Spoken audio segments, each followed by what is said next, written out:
Bonsoir à tous, très heureux nous sommes de vous retrouver et de savoir en réalité que vous êtes sur le grand rendez-vous. Ce soir, vous aurez 3 plateaux, un écolo avec une élève défenseur de l'environnement, un deuxième plateau qui parlera business avec un coach consultant business, un plateau artisanat avec un rafistoleur de plastique. Je serai bien sûr seul à les recevoir pour vos chers invités. Je vous retrouve, chers téléspectateurs, après la météo.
C'est le grand rendez-vous et nous sommes à l'entame d'une nouvelle semaine. Oui, nous ouvrons donc notre paquet de 5 nouveaux rendez-vous pour le compte de cette semaine.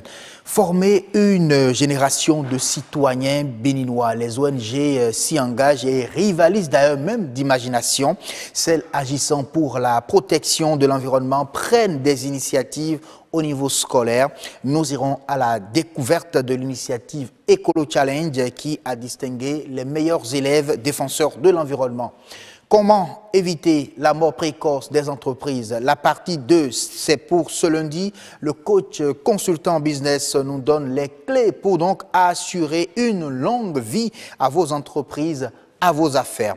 Il est l'expert de ce grand rendez-vous.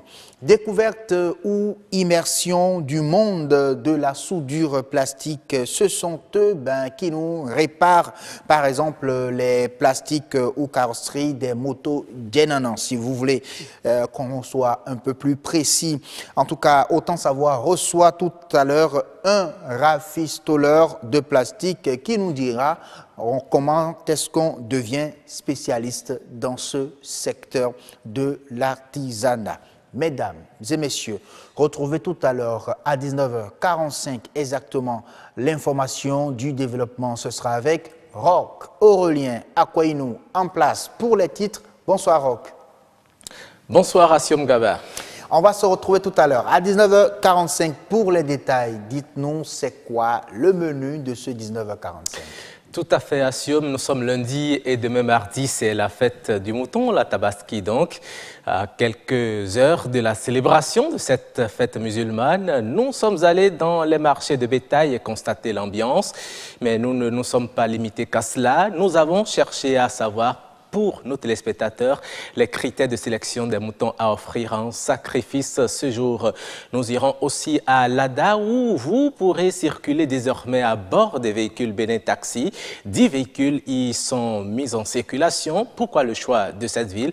Marcel Arrossi qui a réalisé le sujet revient dans son élément sur les objectifs de ce projet. Et puis nous finirons par les jobs de vacances. Tout porte à croire que les élèves et étudiants sont de plus en plus portés vers la vente de produits de friperie. Anouadadia en a rencontré quelques-uns au marché de Misebo. qui se sont confiés à lui. Des experts évalueront aussi les influences de ces jobs de vacances sur la poursuite des études. Assume, voilà de quoi sera fait notre menu de ce soir et nous parlerons aussi brièvement pour finir de chenilles et de criquets comestibles. Ah oui, chenilles et criquets comestibles, on en consomme au Niger. Hein. Ça me fait penser à nos téléspectateurs du Niger qui nous suivent. Oui, ça se consomme beaucoup, d'ailleurs même là-bas. Mais vous avez dit fête de moutons. Est-ce que les moutons fêtent vraiment ou ils sont mécontents? Bon, c'est la Tabaski qui est communément appelée fête du mouton. Vous savez, ce jour, on mange beaucoup de la viande de mouton. Donc, c'est la fête de mouton. Comme la fête de l'igname aussi.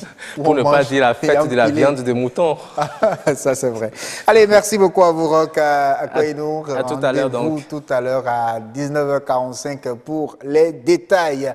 Pour le moment, nous allons ouvrir les plateaux. Avec vous, on commence par Nature et Bien-être.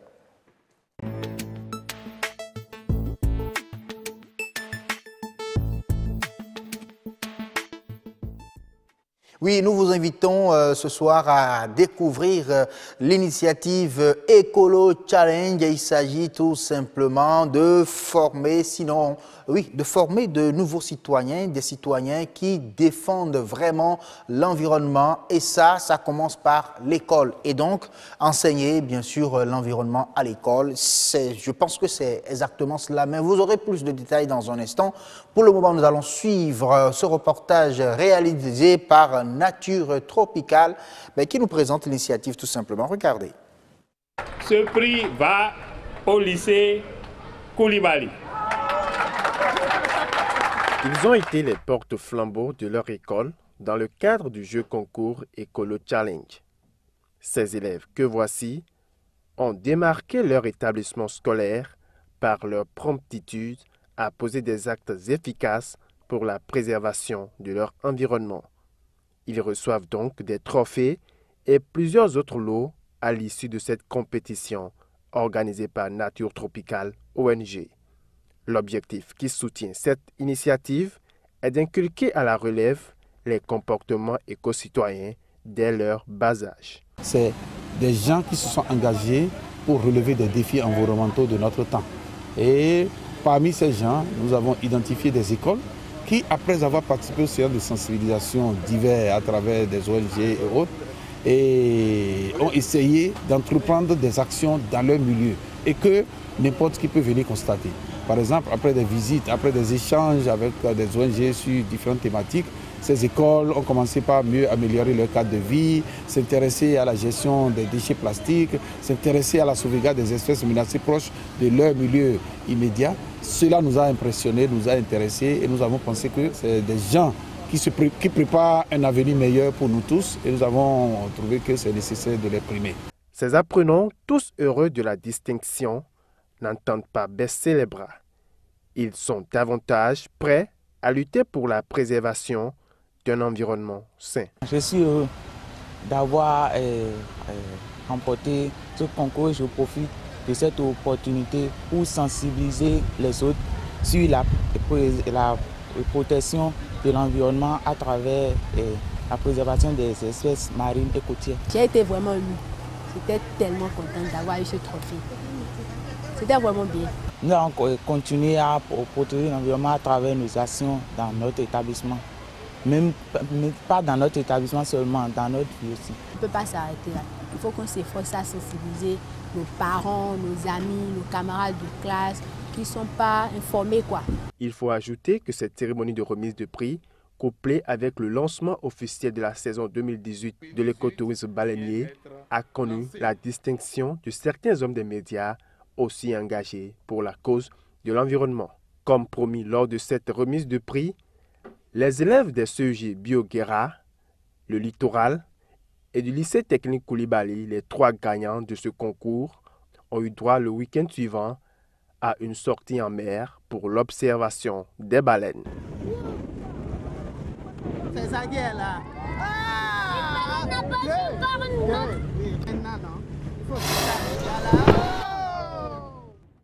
Waouh, donc vous avez vu tout ça, hein? Bonsoir, comment ça va? Ça va Ah oui, Pélagie à Tindétin. À Tindétin, pardon. Élève en 3e au CEG Biogera, dont vous étiez en mer. C'était pour la première fois vous allez en mer pour voir les baleines? Oui, c'est pour la première fois. C'était pour la première fois. Oui. Et comment vous avez trouvé ce voyage? C'était très bien. Et c'était aussi un jour de joie pour moi parce que je n'ai jamais vu les baleines de mes propres yeux. Parce que je les voyais souvent dans la télé. Mais ce jour, c'était un jour de joie pour moi. J'étais tellement contente. Ah oui, vraiment content. En tout cas, vous aurez aussi l'occasion, chers téléspectateurs, d'aller voir les baleines. J'y étais il y a de cela 2 ans.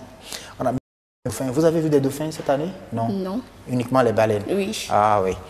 J'espère que vous aurez l'occasion également de voir les dauphins. C'est très beau, hein? Les dauphins viennent aussi avec les baleines. Parlons bien sûr de cette initiative Écolo Challenge, une compétition scolaire pour l'environnement. Mais pourquoi avoir participé à Écolo Challenge? Pour commencer, en 2017, on a créé un groupe au CEG Biogera. Ce groupe est nommé Groupe d'élèves volontaires de la préservation de l'environnement. Super. Ce groupe sensibilise les élèves sur l'utilisation des sachets plastiques et la protection de l'environnement en mettant en terre des ponts. Lorsqu'on a appris le jeu concours Eco Challenge, on a parlé avec les membres de notre établissement, avec nos professeurs pour pouvoir participer au jeu concours. Au jeu concours? Oui. Ah d'accord, donc vous avez appris, ils ont annoncé, et donc l'information est venue au niveau du collège. Et donc, oui. Vous êtes inscrit pour participer. Et vous avez proposé quoi? Il paraît que vous avez gagné le premier prix. Oui, on a proposé. Le CEG Biogera. Oui. Waouh. Vous avez proposé quoi exactement? Qu'est-ce qui a fait qu'on vous a donné assez de points pour que vous soyez premier dans cette compétition? On a proposé des rapports des activités menées par nous et ce qu'on fait dans l'établissement. L'opération Zéro Sachet a été commencée dans notre école. Donc c'est ça qui nous a amené à participer au jeu concours. Au jeu concours, donc vous, à l'école, d'habitude, vous êtes organisé pour que les gens n'utilisent plus les sachets plastiques à l'école. Oui. Comment ça se passe? Dites-nous un peu le quotidien. Comment... Okay. Quand on a appris, parce qu'il me semble que c'est le gouvernement qui a dit d'arrêter d'utiliser les sachets. Donc quand on a appris, on a décidé que dans notre établissement, qu'on n'utilise plus les sachets plastiques parce que ce n'est pas une chose pour notre environnement. Donc, on a aussi dit aux vendeuses, nos vendeuses, de ne plus utiliser les sachets, de prendre des papiers, de ciment, des feuilles, des arbres pour vendre aux élèves. Ok. Et donc, c'est ce qui se fait? Oui, actuellement, dans notre établissement, il n'y a plus de sachets. Ah, les vendeuses n'utilisent plus de sachets? Non, ils n'utilisent plus même... les piotas qu'on vend là, c'est maintenant, on prend le lait dans les plastiques, on achète de l'eau dans notre plastique. Il n'y a plus de piotas. Il n'y a plus de sachets de piotas. Oh là là, ben super, on va vous dire un grand bravo. Il y a de quoi vous accorder alors donc le premier prix. C'était constitué de quoi? On vous a fait quoi? Le prix était constitué d'un trophée et sur le trophée, il est écrit Eco Challenge et 8 posters. Sur ces posters, les posters nous ont permis de voir les espèces menacées au Bénin. Par exemple, au sud, on a les tortues et au nord, on a les éléphants. Ok. Et donc, vous avez pu voir ces espèces-là. Est-ce que ça vous a inspiré d'autres projets, histoire de protéger davantage, sinon de sensibiliser les gens, protéger davantage ces espèces en voie de disparition, sinon ces espèces menacées? Merci, oui. Bon, on peut dire, à propos des tortues, on peut les protéger pour qu'après, ils n'aient pas de problèmes de l'environnement, là où ils peuvent vivre, qu'ils soient à l'aise pour bien faire leurs œufs et prendre des enfants. Ah, ok. Alors, maintenant, l'après-écolo challenge, ce serait quoi pour l'équipe de Biogera? Est-ce qu'après cela, au niveau des établissements, vous allez vous retrouver ensemble pour faire des projets? Qu'est-ce qui est prévu en fait après cette compétition-là? Après la compétition, il est prévu on va en parler à nos camarades qui n'ont pas participé de ce que ce jeu concours nous a apporté pour qu'eux aussi ils participent au jeu concours, ils puissent rentrer dans notre groupe pour que quand nous, parce que moi je viens d'aller en seconde, donc quand nous on va quitter, eux ils peuvent rester là pour que le groupe ne soit pas gâté. Ah, vous êtes à oui. Cette année, super, super. Donc vous passez en seconde désormais. Vous allez faire quelle série? D. La série D. Oui. Ah, parce que vous envisagez quoi comme carrière? Médecin. Médecin? Oui. Waouh, waouh. Ah ouais, là vous allez pouvoir soigner les gens. Non. Super. En tout cas, c'est bien. Quelqu'un qui agit dans une ONG, dans une association d'élèves qui défend l'environnement. De l'environnement à la santé, c'est juste un pas. Hein. Je pense que c'est pratiquement la même chose aussi.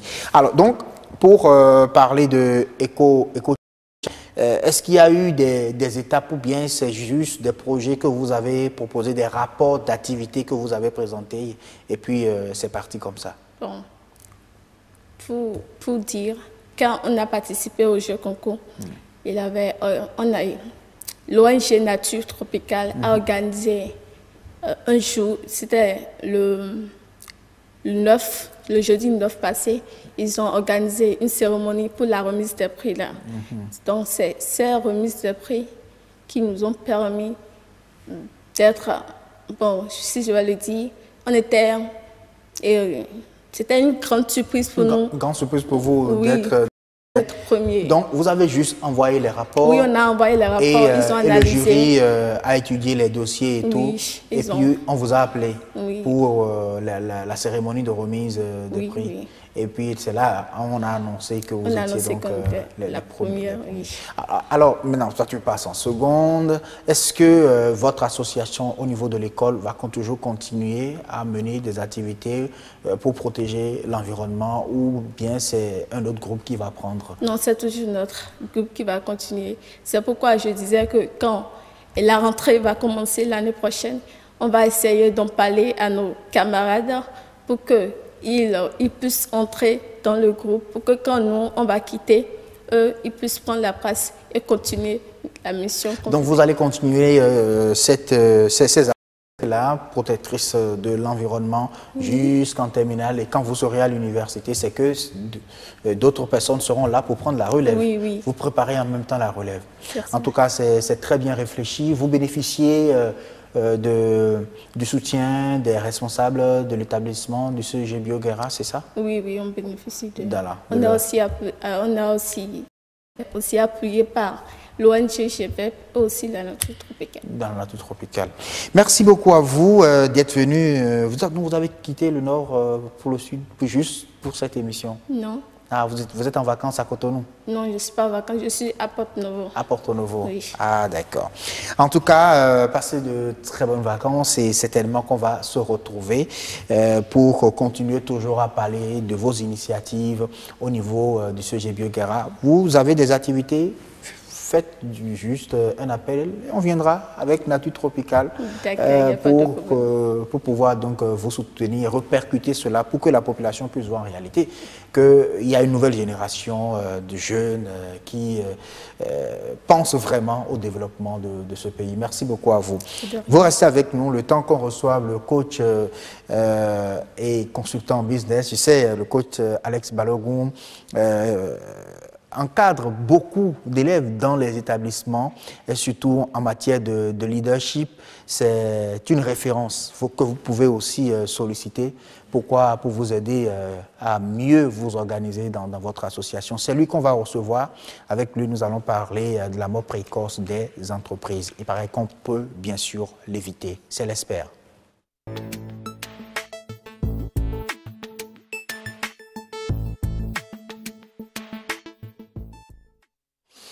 Comment éviter la mort précoce des entreprises? Partie 2, oui, on vous l'a promis et on est tout simplement en train de tenir notre promesse. Le coach consultant en business Alex Balogun aussi est là sur ce plateau. Il va nous donner les clés pour assurer une longue vie à nos entreprises, à nos affaires. C'est cela, coach. Bonsoir. Bonsoir. Merci beaucoup d'avoir accepté notre invitation de revenir. Tenez bien évidemment vos promesses. On va se rappeler rapidement les causes de mort précoce des entreprises avant d'aborder proprement le sujet d'aujourd'hui qui concerne bien sûr les solutions pour pouvoir éviter cela. Bien sûr. Voilà. Oui. Donc la dernière fois, on avait parlé des causes externes et les causes internes. Et on a plus abordé les causes internes parce que c'est là où il y a vraiment le problème. 80%. Exactement, tu n'as pas oublié. Non. Oui. Donc les causes internes sont la mauvaise gestion, la plupart du temps, et mauvaise gestion des finances, mauvaise gestion de l'équipe et mauvaise gestion aussi de la clientèle. Très bien. Et aussi, on a parlé de la concurrence à l'externe. Et aujourd'hui, on va aborder un peu aussi comment gagner cette concurrence. S'il y a la concurrence sur le marché, comment vous positionner pour pouvoir gagner aussi la concurrence. Donc, c'est un peu... Voilà, donc, alors, comment peut-on...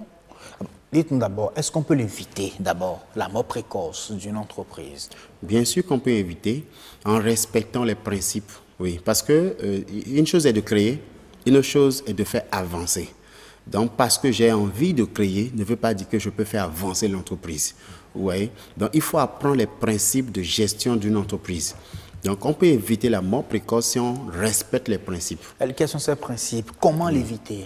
Je vais expliquer quelque chose rapidement. Oui. Je me suis rappelé. Regarde, la plupart du temps, c'est que j'étais un technicien, je travaille dans une entreprise et je décide maintenant de créer mon entreprise. Ah. Maintenant. Ça veut dire qu'avant que je ne décide de créer l'entreprise, je maîtrisais un aspect.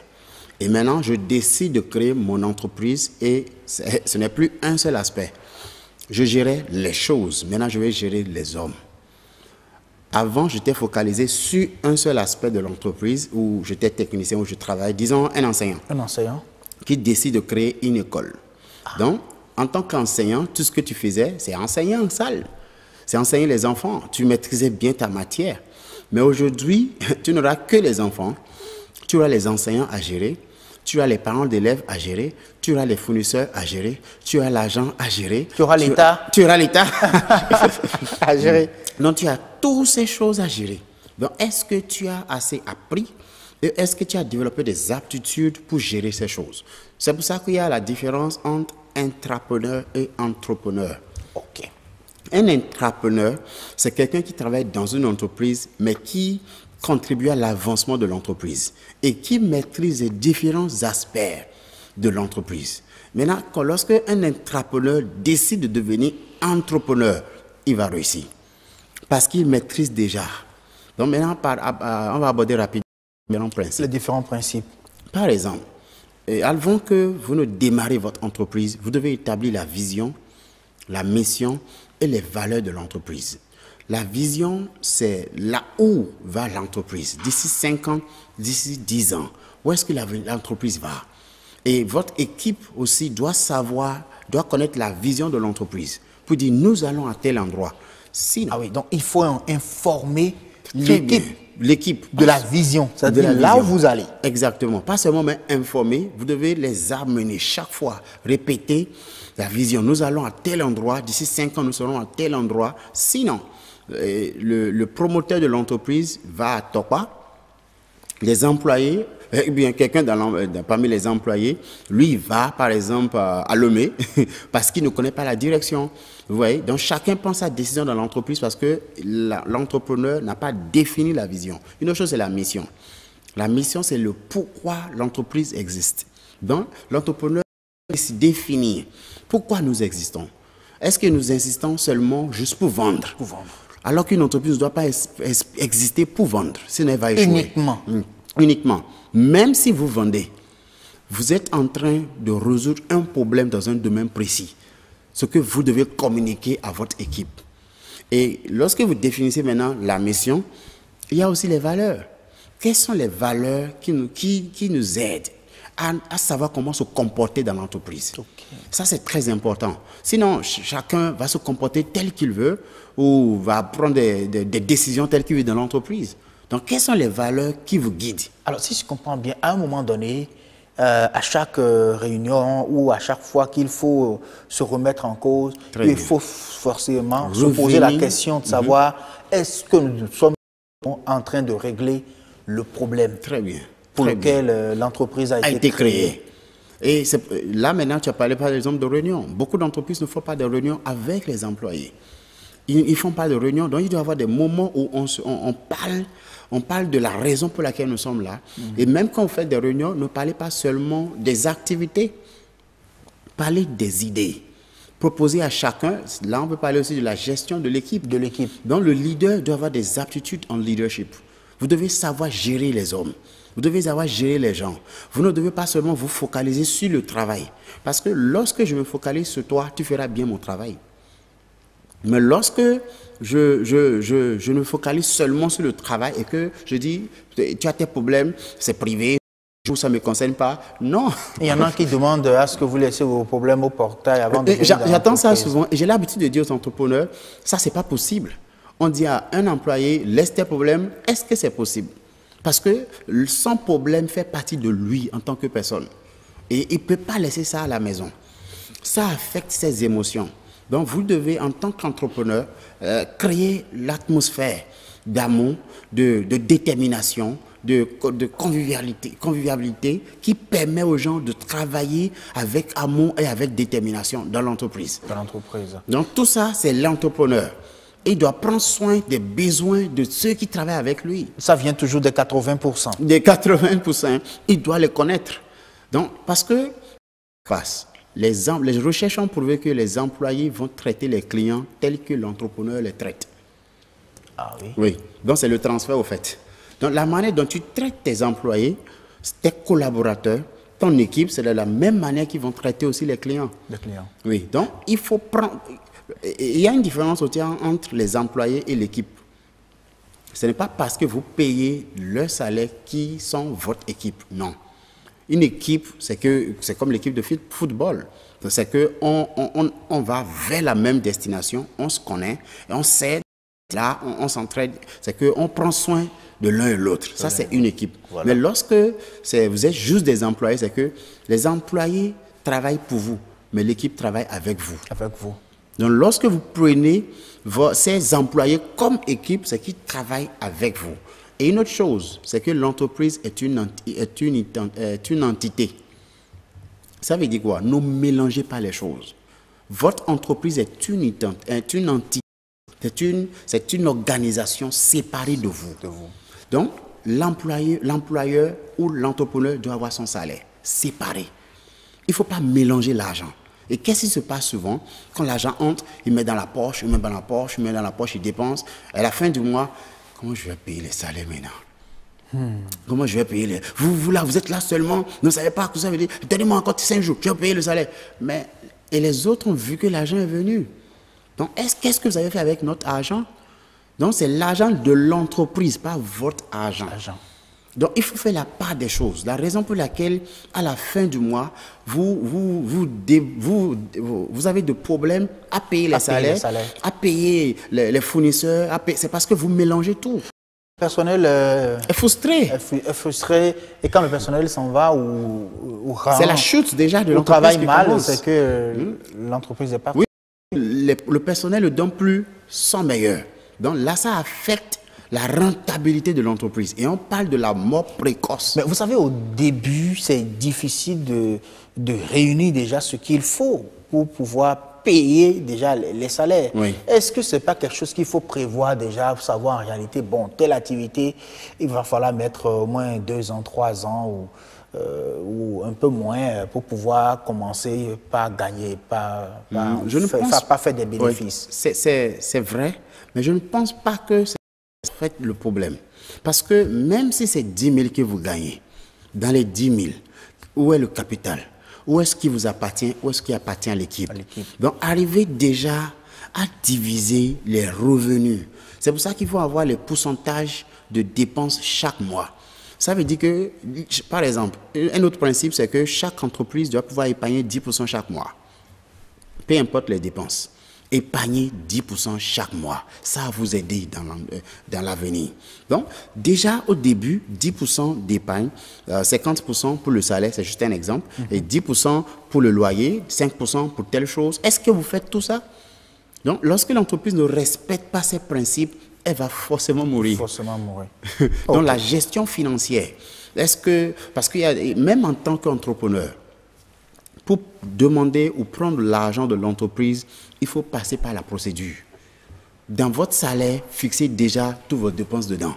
Donc, passez par la procédure, faites la demande décaissement.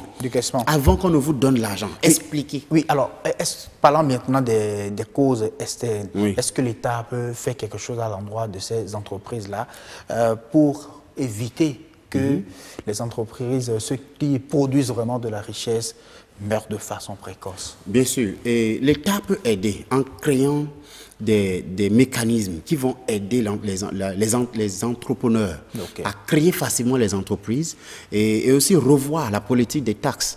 Parce que quand ça pèse, quand par exemple l'entrepreneur ou l'entreprise gagne 1 million et qui doit payer, disons pour toute l'année il a gagné peut-être 10 millions et qui doit payer 5 millions dans les 10 millions qu'il a gagnés, il ne peut pas évoluer comme ça.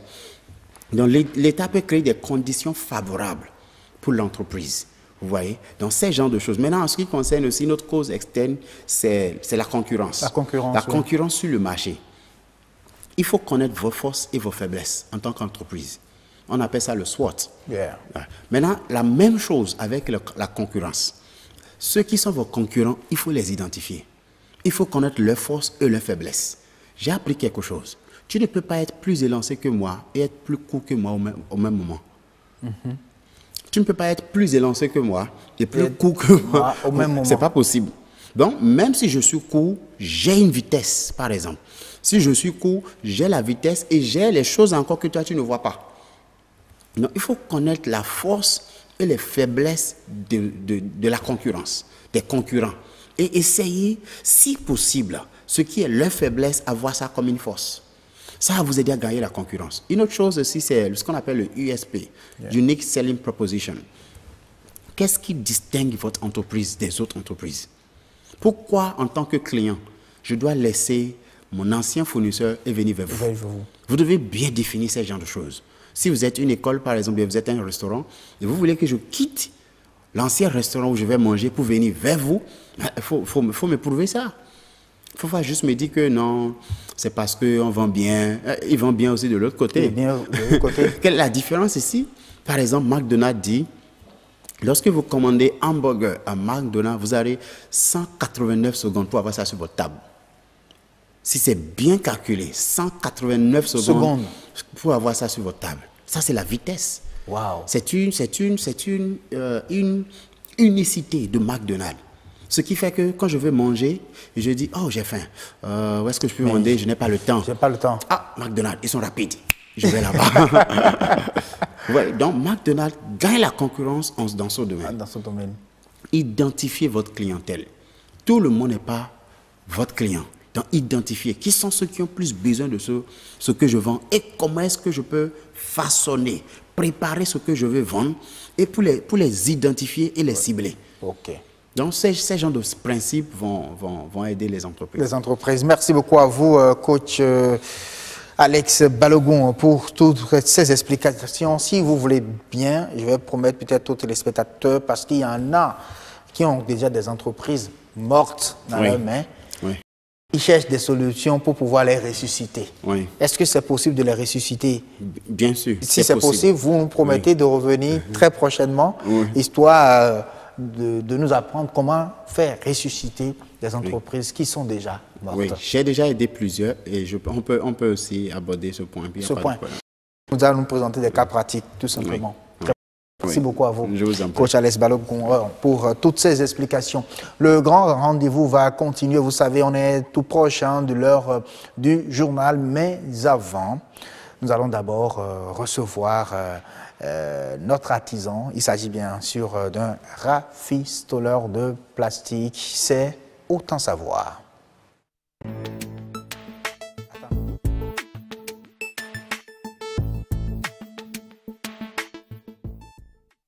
Nous allons à la découverte, si vous voulez, ou immersion du monde de la soudure plastique. Ce sont eux, en fait, qui nous réparent, par exemple, les plastiques de Genana. Quand ça cogne quelque chose et qu'il y a plastique qui blesse, donc ce sont eux qui nous les réparent. Oui, ce sont eux. On va recevoir un des leurs sur ce plateau pour bien évidemment nous amener à découvrir leur métier, mais surtout, en première partie, à savoir nous présenter les différentes possibilités de formation qui existent en matière de rafistolage de plastique ou en matière de soudure plastique. On suit d'abord le reportage de Arthur. Encore peu connu du grand public, la soudure plastique est un métier qui se développe de plus en plus au Bénin. Considéré par certains comme un sous-métier, la soudure plastique ne fait pourtant pas partie des moindres métiers du monde de l'artisanat. Je fais le travail de coller-coller. Nous arrivons à réaliser les feux arrière, les phares, même les pachots cassés, nous arrivons à le coller, le mettre en état propre comme il le faut. Le métier de plasticien, c'est pour fabriquer les phares, les feux arrière, les pachots, les anti-brouillards, les clientants. C'est ça.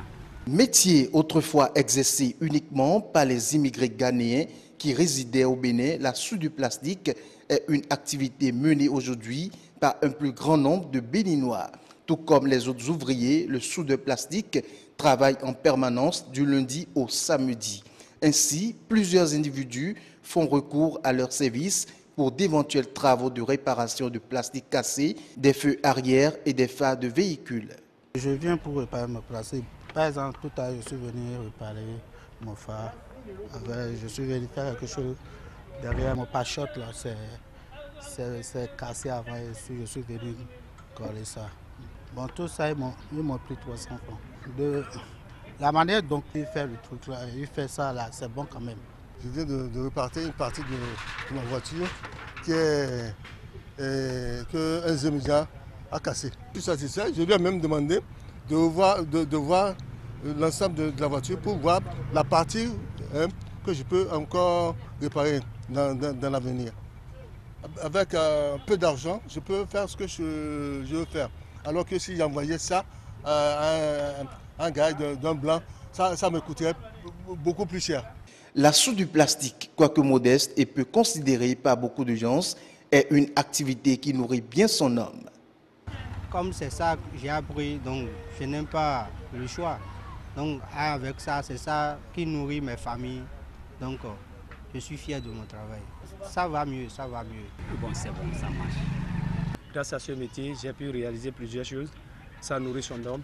Si vraiment tu crois en ce que tu le fais. Mais moi, je suis satisfait de ça quand même. Cependant, comme toute activité, la soudure plastique peut avoir des conséquences négatives sur la santé de celui qui les exerce, compte tenu de la chaleur du feu utilisé et de la fumée que dégagent les plastiques lors de la réparation. Merci beaucoup à Arthur Wendo pour ce reportage. On revient en plateau avec vous. C'est un rafistoleur de plastique. C'est comme ça, on vous appelle Bien. Ceux qui... les plastiques, c'est ça? Pourquoi pas soudeur de plastique, je ne sais pas.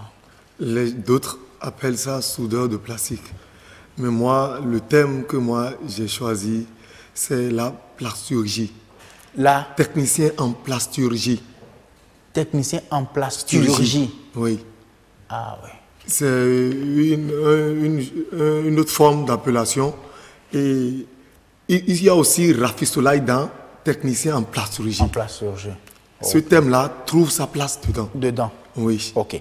Alors, on parle de soudure, la soudure plastique, un métier qui s'apprend. C'est au Bénin vous apprenez ça ou bien vous allez à l'extérieur pour apprendre ça? Bien, comme le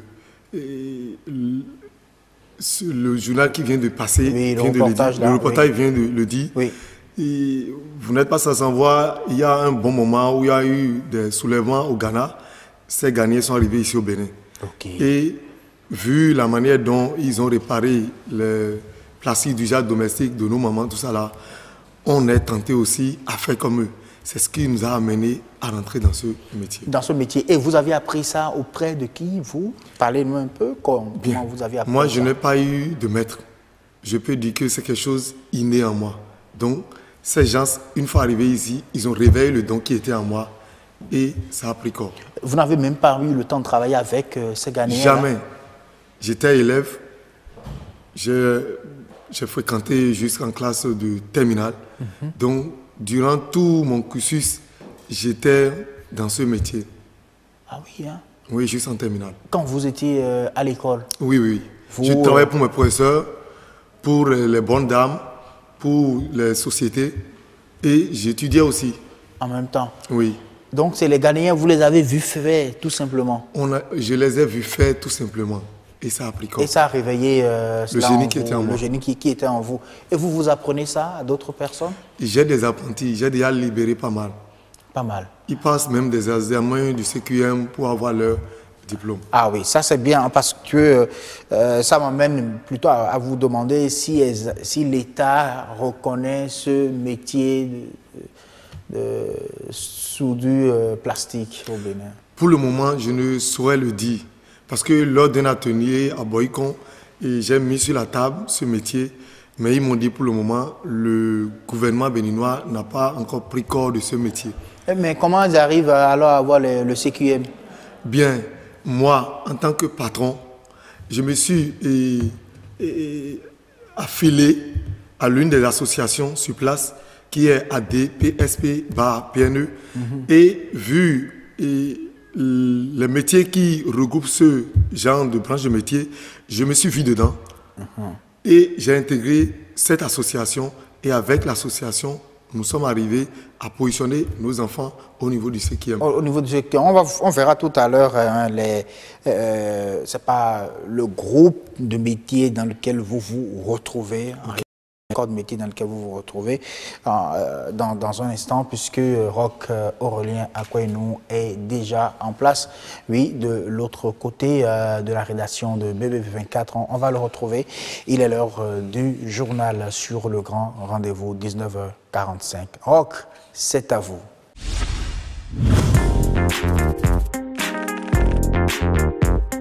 Tout de suite, le journal.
C'est l'heure du journal, mesdames et messieurs. Bonsoir et bienvenue. Donc, voici les titres.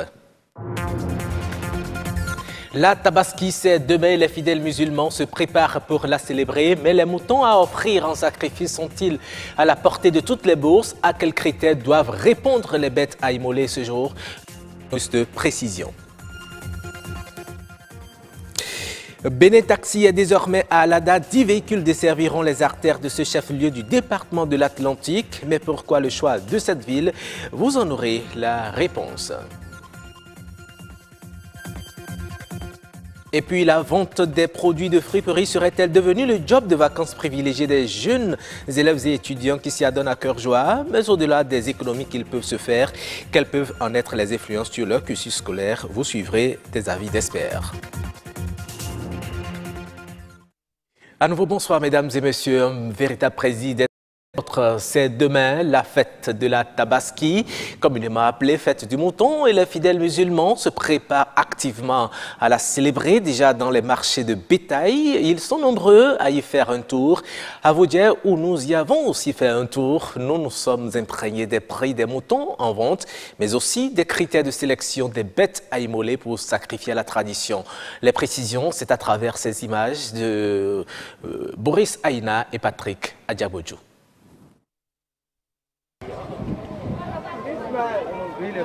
Des moutons, il en existe en quantité suffisante pour célébrer la fête de la Tabaski si vous êtes à Cotonou et environ. Mais attention, conformément aux écritures du Saint-Coran, selon l'imam, toutes les bêtes ne sont pas acceptables pour la fête de l'Aïd el-Kébir. Il faut faire le choix de sa bête. Ça ne doit pas être une bête borgne, ça ne doit pas être une bête boiteuse, elle ne doit pas être aveugle ou borgne, on a dit, elle ne doit pas être maigre également ou malade, ou alors avec des cornes cassées. Donc, une bête en forme, parce que lorsqu'on veut offrir à Dieu, on offre ce qui est bien, parce que Dieu nous fait beaucoup de bien également.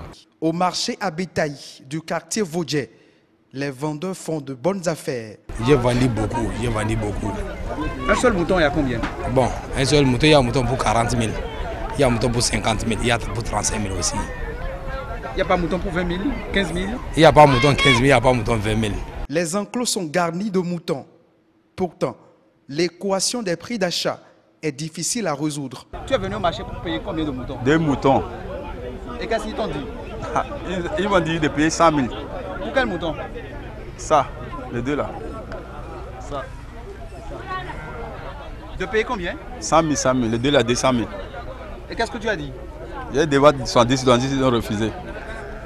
Ils ont de payer 80, ils ont dit depuis 75, les deux là, 120 000. 150 000 plutôt. C'est beaucoup pour toi? On est obligé de tuer. Comme c'est la fête, une fois en passant. Mais vous faites sortir l'argent, on va voir. Alors on n'a pas fini d'abord. Si on finit, on va payer. Ne pas avoir les moyens financiers pour acheter un mouton le jour de la Tabaski n'est pas passible de peine. C'est une recommandation religieuse, certes, mais pas obligatoire. L'immolation de la bête, c'est pour ceux qui en ont les moyens. Pour ceux qui n'en ont pas les moyens, ce n'est pas du tout une obligation. Il n'y a pas de contrainte à l'islam. C'est dit clairement dans le Saint-Coran. Tout tient compte de nos conditions, de nos moyens, de nos possibilités, de nos capacités. Bonne fête donc à tous ceux qui passeront au marché à bétail pour s'offrir un mouton, qu'Allah reçoive aussi les prières de tous les musulmans. Inch'Allah, merci à vous Patrick Adiabodjou. Passons de la Tabaski au pèlerinage à la Mecque, 2 manifestations importantes de la religion musulmane qui se déroulent pratiquement à la même période. Des milliers de pèlerins venus des 4 coins du monde participent actuellement au En Arabie Saoudite, les rituels ont commencé hier 19 août et s'étaleront jusqu'au 24 août pour se terminer par l'Aïd al-Adha, une fête de 3 jours suivie de rituels de lapidation du Satan. Cette année, les autorités saoudiennes ont lancé une initiative appelée Smart Hajj avec des applications pour aider les pèlerins à trouver leur chemin ou obtenir des soins médicaux d'urgence auprès du Croissant Rouge saoudien. Les autorités sont aussi en mesure de localiser localiser les pèlerins grâce à l'application. Celle-ci propose également aux utilisateurs des plans de la Mecque et de Médine et des informations relatives aux horaires de prière et conditions météorologiques. Certains d'entre elles aident même à repérer les bonnes adresses, notamment les mosquées proches ou encore les restaurants et les centres commerciaux. Le ministère du pèlerinage gère également une application qui fournit une traduction pour les fidèles ne parlant ni arabe ni anglais. Bénin Taxi est désormais à Alada après plusieurs communes dont Abomey-Calavi récemment. Les activités de cette flotte sont officiellement lancées dans le chef-lieu du département de l'Atlantique. Occasion pour notre rédaction de revenir sur l'objectif global de ce projet et pourquoi le choix de cette ville. Des explications, c'est avec Marcel Rossi.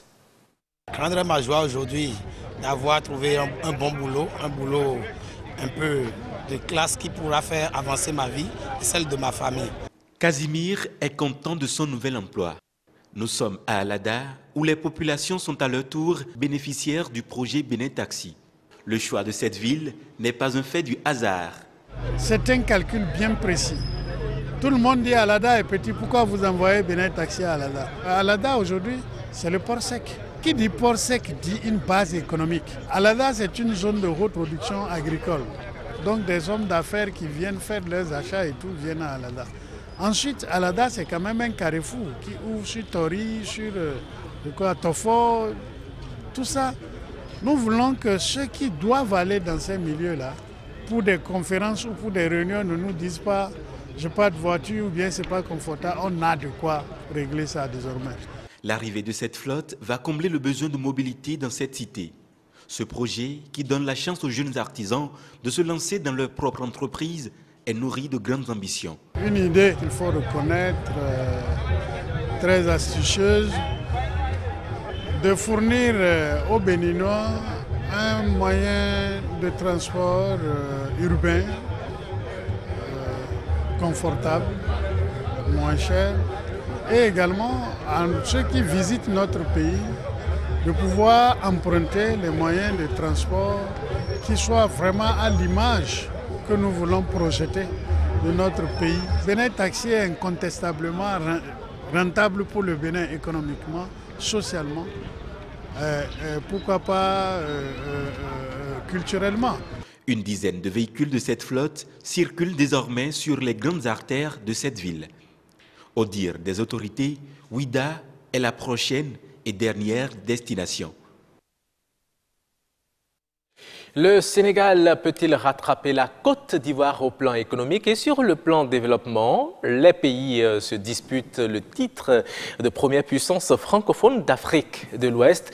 Et Jeune Afrique a analysé cette rivalité renforcée ces derniers mois par les découvertes pétrolières sénégalaises.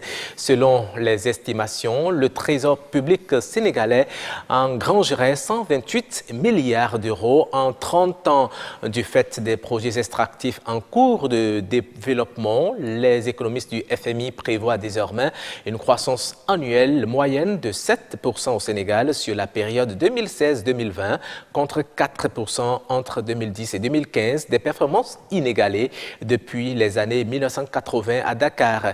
Cette belle performance des Sénégalais les conforte en attendant des études plus approfondies d'avoir rattrapé leurs éternels rivaux ouest-africains francophones, les Ivoiriens. Les vacances scolaires ne sont souvent pas des moments de repos pour les élèves. Elles deviennent de plus en plus des périodes privilégiées pour se faire un peu d'argent. D'aucuns parlent de jobs de vacances qui pourraient avoir d'autres influences sur le cursus scolaire des apprenants. À Cotonou, élèves et étudiants s'illustrent particulièrement dans une activité, la vente des produits de friperie. Et Anouadadja est allé à la rencontre de quelques-uns au marché de Missebo. Suivez son reportage. Entre le marché d'Antokwa et la zone d'Ahi se dresse le marché de Missebo. Missebo, réputé pour être le marché de friperie à bas prix, est aussi le cadre privilégié des vacanciers qui vaquent aux activités lucratives. C'est charo, je vends ça. Et puis ça là, c'est une bonne chose que je vends, jogging. Et puis ça là, c'est fila pour chercher de l'argent pour la rentrée prochaine. Ici maintenant, je n'ai plus mon père. Donc ça reste ma mère. Donc c'est pour ça que je me suis juré de faire une job de vacances pour trouver un peu d'argent pour réaliser mes projets. Les vacanciers proviennent de divers horizons. Je suis dans un pays étranger, donc je dois sortir de ma zone de confort pour travailler, pour payer mes loyers. Je ne peux pas compter sur les parents tout le temps de m'envoyer l'argent. Le gain varie selon le cadre. Des fois, je leur paie 35 000 par mois, des fois 30 000. Ça dépend de comment l'enfant est habile dans la boutique. Donc, je leur paie 70 000 pour les 2 mois. Au moins en une journée, je trouve au moins 7 000 comme ça. Parmi les conséquences, il en existe une que témoigne ici cet ancien élève, aujourd'hui père de famille. Au lieu d'aller à l'école, on laisse l'école. Et puis, tu vois, non, c'est l'argent quoi. Quand tu achètes, tu revends, c'est auto. Or, l'avenir, c'est le papier. Quand les enfants viennent ici connaître l'argent, ils laissent l'école. Demain, ils souffrent. Le job des vacances, une première approche d'explication. Pour moi, un job de vacances, c'est toute activité, toute fonction, ou tout travail effectué par un apprenant INS durant une période de temps T correspondant à une portion ou à une totalité de la période de vacances, moyennant un salaire ou non, moyennant un revenu. Le premier inconvénient, on peut parler directement de l'incapacité de l'apprenant à pouvoir se reposer adéquatement en vue de se requinquer et pouvoir affronter vaillamment la nouvelle rentrée qui s'approche. Ainsi se présente l'opinion de l'acteur de développement personnel. Il est suivi du point de vue de cet enseignant du secondaire. Lorsque le travail est un peu intellectuel et derrière il se fait quand même de l'argent, je pense que ce n'est pas mauvais parce qu'il y en a parmi eux qui sont orphelins et qui n'ont pas de soutien derrière, mais qui s'engagent quand même, qui veulent réussir leur scolarité. Mais dedans, si malheureusement il se fait qu'il y en a qui ont des parents et qui malheureusement sont quand même obligés de venir faire ce travail pour se faire de l'argent et améliorer la rentrée ou même assurer la rentrée, je pense que c'est irresponsable de la part de ces parents-là. N'est-ce pas que les vacances qui constituent les instants de repos et d'épanouissement sont aujourd'hui dévoyées? Et pour finir cette information en bref, au Burkina, Fasopro qui commercialise criquet et chenilles cuisinées est aujourd'hui reconnue comme l'une des startups les plus florissantes et les plus primées du pays. La chenille de karité est l'aliment le plus protéiné. Elle est également riche en fer et en oméga 3. Selon les études de laboratoire, le jeune entrepreneur réussit à faire découvrir au monde la richesse vitaminique des chenilles et criquets qu'il a étudiées durant sa licence en biochimie et microbiologie alimentaire. Grâce à la campagne de crowdfunding qu'il a lancée sur la plateforme KissKissBankBank dès 2014, il a récolté 14 000 €, plus qu'il n'en espérait. Et puis, il a également sur 6 000 € escompté, il a gagné plus qu'il n'en faut depuis 2016. Un crédit passé à 2018 de 6 millions de francs CFA à 12 millions et chaque année octroyé à cette start-up. L'entreprise propose aujourd'hui différentes formes de chenilles en poudre, en biscuits, croquantes avec ou sans piment. Et depuis la campagne 2017-2018 des criquets du Niger, le start-upper estime justement que son l'activité est rentable. Et voilà, mesdames et messieurs, c'est la fin de cette édition que je vous remercie d'avoir suivi. Au plaisir de vous retrouver demain. Merci beaucoup à vous, Roch Aurélien Akoino. C'est intéressant, hein, ce start-upper qui vend, en tout cas, qui propose des biscuits de criquet ou de chenilles. Tout à fait, c'est intéressant et c'est une activité très rentable. Il a même eu le soutien de plusieurs investisseurs étrangers qui l'accompagnent parce qu'ils ont compris que en dehors de ce commerce qu'il fait, c'est un aliment qui contient beaucoup de protéines et ça sert de complément alimentaire, surtout dans les milieux défavorisés. Et je crois c'est une initiative ici au Bénin également. Il y a des arbres et qui produisent également de ces chenilles. Les jeunes peuvent aussi s'intéresser et pourquoi pas développer aussi des entreprises pour faire la promotion justement de ces chenilles. Ah oui, des chenilles que nous on tue tout simplement et puis on laisse tomber, ça procure de l'argent ailleurs au Burkina, juste à côté, vous voyez. Très important. Merci beaucoup à vous, Roch Kweynou, déjà pour toutes ces informations. Certainement, demain, j'en trouverai, on en aura encore d'autres beaucoup plus intéressantes, j'espère. Nous allons nous y atteler pour voir si nous avons de ces informations. C'est avec plaisir que nous les partagerons avec nos téléspectateurs. Allez, merci à vous. Pour le moment, nous allons revenir en plateau avec notre invité. Il s'agit bien sûr du rafistoleur de plastique ou le spécialiste en plasturgie. C'est ça, hein, oui, monsieur Adjaï? Oui, c'est ça. Le spécialiste en plasturgie. Et là, je voudrais savoir en réalité dans quelle catégorie composent en fait vos apprentis pour le CQM, le certificat de qualification des métiers. Oui, c'est dans la catégorie d'artisanat, d'art et décoration. Artisanat, d'art et décoration. Décoration. Ah, d'accord. Mais là, vous réparez les choses. Est-ce que les soudeurs, ceux qui font de la soudure métallique, se retrouvent également dans... Non, non. Eux, ils sont au niveau d'une autre branche de métier. D'une autre branche de métier. Mais vous composez en artisanat, d'art et décoration. Et décoration. Oui.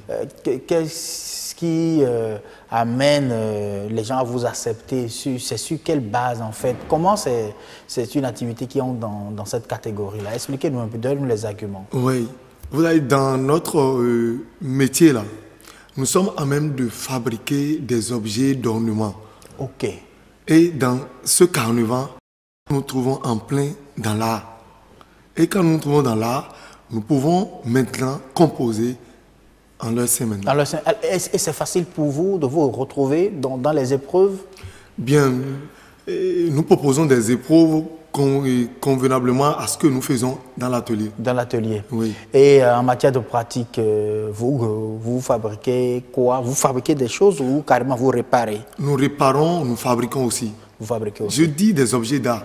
Nous pouvons fabriquer un ballon et lui donner la peinture qu'on peut poser sur une télévision au niveau de votre salle à manger, ou nous pouvons fabriquer aussi un homme qui a une jarre en main, tout ce qui peut entrer en art. En art, tout simplement. Oui. Alors, parlant de cette formation, surtout, vous avez dit tout à l'heure que vous amenez donc vos apprentis à passer, bien sûr, les examens du CQM et tout le reste. Les autres qui sont également des spécialistes, est-ce que vous communiquez entre vous ou bien vous êtes les seuls à envoyer vos apprentis à les composer au CQM? D'abord, il faut d'abord être en association.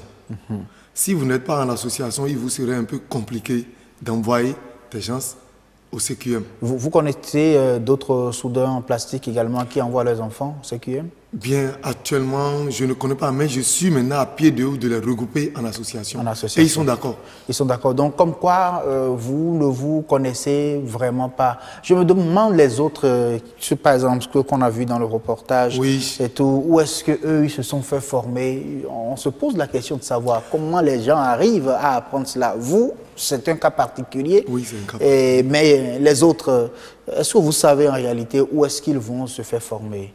Bien, je vous avais dire un peu l'origine du métier. C'est les Ghanéens. C'est les Ghanéens. Oui. Mais aujourd'hui, il y a des Béninois qui ont pris corps avec ce métier.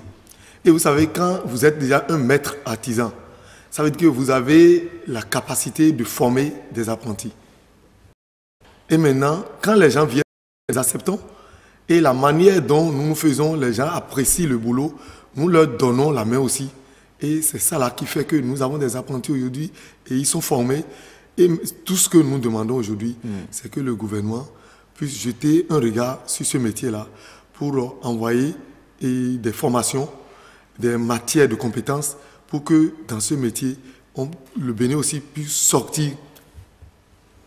C'est pas puisse également s'imposer, vous voulez dire? Oui, c'est ça. Alors, le coût de formation, ça coûte combien d'apprendre à être, d'apprendre à faire la soudure plastique? aujourd'hui? Ça coûte combien? Ça peut aller jusqu'à 170 000 comme ça. 170 000, oui. Le coût de formation. Et pour combien de temps, par exemple? Bien, ça dépend de ton niveau. Si tu es un peu lettré, peut-être quelqu'un qui a le niveau de la classe de 3e, j'ai eu des gens qui ont le BBC qui étaient venus, je leur ai donné la formation. Bien, pour des illettrés qui ne sont pas partis à l'école, à l'âge de 14 ans déjà, s'ils viennent, nous, en 4 ans, ils peuvent être formés et être libérés. 4 ans? 4 ans. Pour apprendre à faire oui, en 4 ans. De la plasturgie? Oui, wow. En 4 ans. Est-ce que vous ne trouvez pas que c'est trop Non, vous savez, ça dépend du niveau. Il y a d'autres qui viennent avec 2 ans déjà, et même en 1 an, pour des gens qui sont tellement lettrés, ça là, ça coule. Donc, c'est nécessaire d'aller d'abord à l'école avant de venir, bien sûr, à l'apprentissage de la plasturgie. Oui, c'est ça. C'est très important. Il faut avoir quel niveau? Vous prenez des enfants de quel niveau déjà? Vous avez parlé de 3e et moins. Vous n'en prenez pas ceux qui ont le CEP, par exemple? Ceux qui ont le CEP, nous les prenons aussi. Vous les prenez? Parce que nous avons aussi, comme la vision chez nous a un peu évolué, nous formons aussi, nous faisons des moules dans notre métier là aussi, pour former des pièces. Et comme ça, nous utilisons des produits chimiques. Donc, celui qui n'a pas mis pied un peu à l'école, il est un peu difficile de rentrer dans le métier comme moi je le veux. Ah oui, puisque vous avez déjà commencé par parler des intrants, c'est-à-dire les instruments que vous utilisez, les produits que vous utilisez dans la soudure. Nous allons vous permettre de revenir demain pour qu'on puisse vraiment parler de ce métier. Comment ça fonctionne? Comment est-ce que vous les exercez? Quels sont les outils dont vous disposez, que vous utilisez en réalité pour donc travailler, pour satisfaire aux besoins bien sûr de vos clients? Merci beaucoup à vous d'être venu sur ce plateau. Le grand rendez-vous, c'est sur la toile à présent que ça va continuer et c'est pour vous présenter l'actualité du web. C'est l'actu web.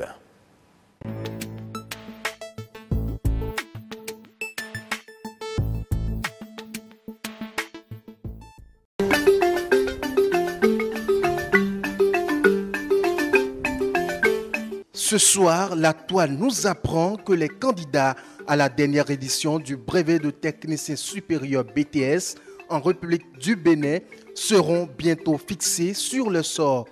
Cette information nous provient de News Bénin Web TV.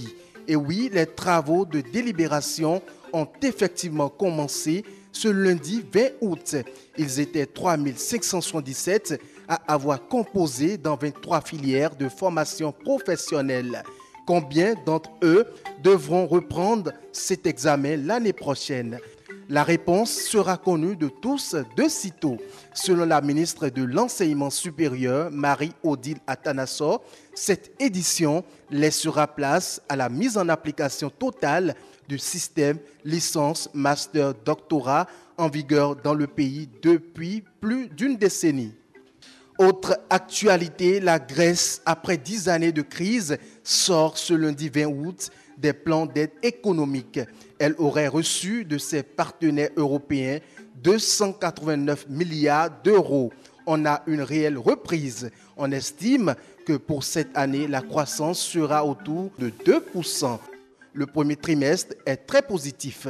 Les étoiles sont alignées pour que les choses aillent bien. Après, la vraie question, c'est est-ce que cette croissance est suffisante et est-ce qu'elle sera pérenne?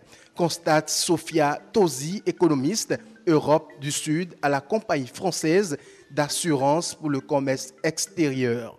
Toutefois, l'économie grecque reste encore fragile. La consommation patine, les investissements des entreprises restent faibles et plus d'un tiers de la population vit avec moins de 500 € par mois. Il faut noter que le pays dispose désormais de nombreux atouts, ce qui entraîne un recul de 20% de chômage dans le pays. Et de l'autre côté de la France, un mineur est désormais connu de tous par ses nombreux cas de vol.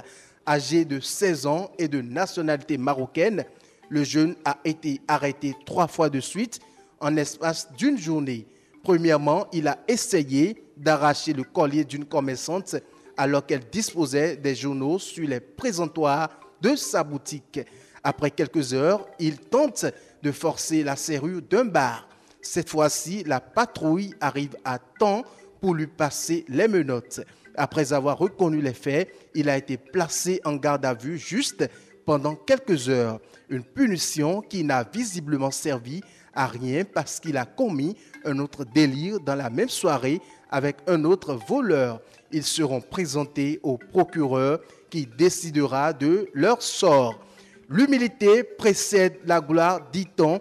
Cette citation a tout son sens lorsqu'on prend l'exemple de cette policière argentine. Céleste Ayala, jeune maman, a donné son lait à un bébé affamé et abandonné sans aucune contrainte dans un hôpital de Buenos Aires en Espagne. Ce geste a été immortalisé par son collègue qui affirme « J'ai pris cette photo pour que l'on se souvienne de ce moment fort ». En plus, ce jour-là, en Argentine, on commémorait la femme policière. Eh bien, c'est sur cet acte de bravoure très touchant et instructif que nous finissons cette revue web. Bonne soirée à toutes et à tous.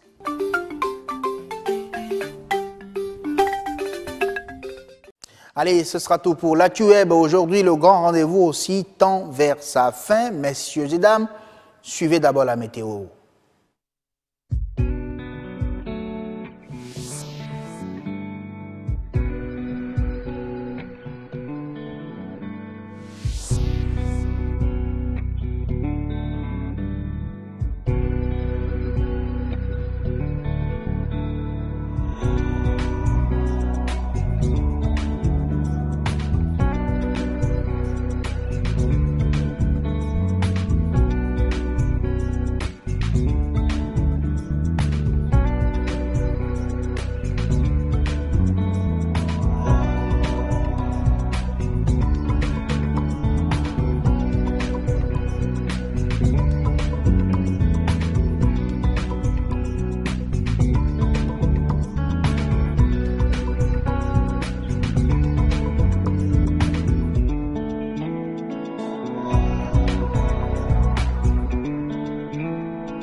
Terminé pour cette édition, la toute première pour le compte de cette semaine, bien sûr. Et demain, on va se retrouver à partir de 19h00 pour le numéro 2 du grand rendez-vous de cette semaine. Portez-vous bien. Je dis merci à toute l'équipe de réalisation avec en tête Janvier Tonon. Voilà. Merci beaucoup à vous. Et là, on va se retrouver bien sûr demain à 19h00. Ciao, ciao, ciao. Et bonne soirée sur BB24.